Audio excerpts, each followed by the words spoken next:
Hey guys, Ben Funderburk. We are up here at Cherokee, North Carolina at the hatchery.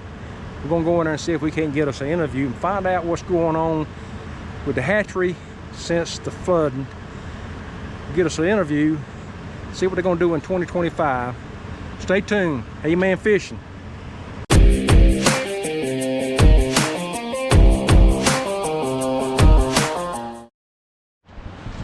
Okay, hey guys, I'm at the hatchery in Cherokee, North Carolina. I'm interviewing David Rowland. He works with hatchery here, and I'm gonna ask him a few questions about the flooding that went on and what's going on now. That was back in September, but what's going on now? It's December. Where are they going with the hatchery? What kind of renovations they're doing? But I want to introduce you to David Rowland. They call him Gravy. And but David, if you can tell me what happened during the flooding back in September, how many fish you lost? And yeah, hello, my name's Gravy. I'm the new hatchery supervisor. I've been the fish culturist up here for about 9 years. Helene really worked on us. We had substantial flooding on the day of the hurricane. I think it was Friday, maybe the 27th. The waters crested here around 3 p.m. and thankfully they started going back down. But from Thursday night into Friday, we had, terrible flooding. All this area around here was covered in water. Our lower part of the facility was completely flooded. That's where we lost approximately 31,000 stockable 1 pound rainbow trout. oh my goodness. The good thing was most of them got released into the river, which is not enterprise water. It's native enrolled members only. However, we feel that some of them made it to the enterprise waters.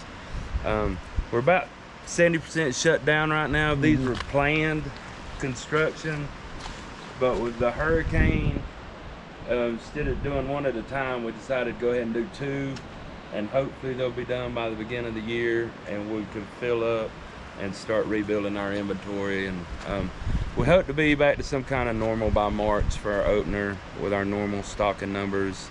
Now, work with us a little bit. Are you guys getting fish from somewhere else right now? We will. We've reached out to other local farmers, and the U.S. Fish and Wildlife has helped with us. They've donated eggs and some stockable trout. A lot of theirs are brood fish, the 2 to 4 pound range, rainbow and brooks.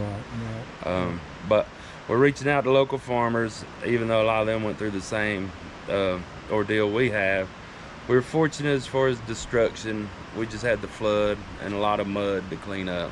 But we're shooting to get back on track, back to our normal or some kind of normal in 25. In 25. You don't really have a target date, but you shoot to get back to 100% after the new year.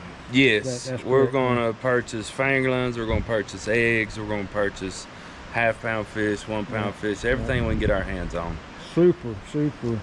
Now, the stocking program itself, I mean, the normal stocking program usually, or maybe 3 times.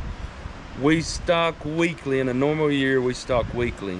Every week of the year, except for 1 week in September, we have an internal audit where nothing can come into or leave the property. And what the types of trout you putting in there, or like what, 95 to 98% rainbow. We have some golden, which is a variation of a rainbow, and we got a few brook trout. We're trying to get our hands on some brown trout, but super, yeah. They take a lot longer to grow, and they're a little more finicky. Now the size of the fish you're putting in, the catch and release area, you put a little bit different fish in there, don't you? Like a little bit bigger trout? Yeah, we average 100 fish a month in catch and release, and we typically put a 2 to 4 pound fish in. Now there are some toads in there. I'd say there's some 8 to 12 pounders in there. Wow.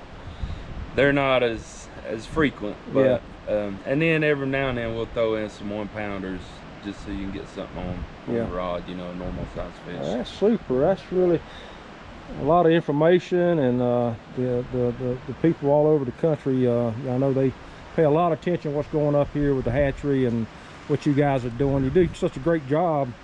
We target, our goal is 200,000 pounds a year. Good we don't Lord. always meet that, but Yeah. we stay right around that. Yeah. And I think at a 1 pound, 12 to 14 inch fish, we put in some nice fat fish for the anglers. Awesome. Well, David, I appreciate the you know, giving me this little interview for the viewers, and that they got some information here they can work off of, and we all looking forward to 2025 and fishing Cherokee. Well, we appreciate you guys, and come on back and catch some fish.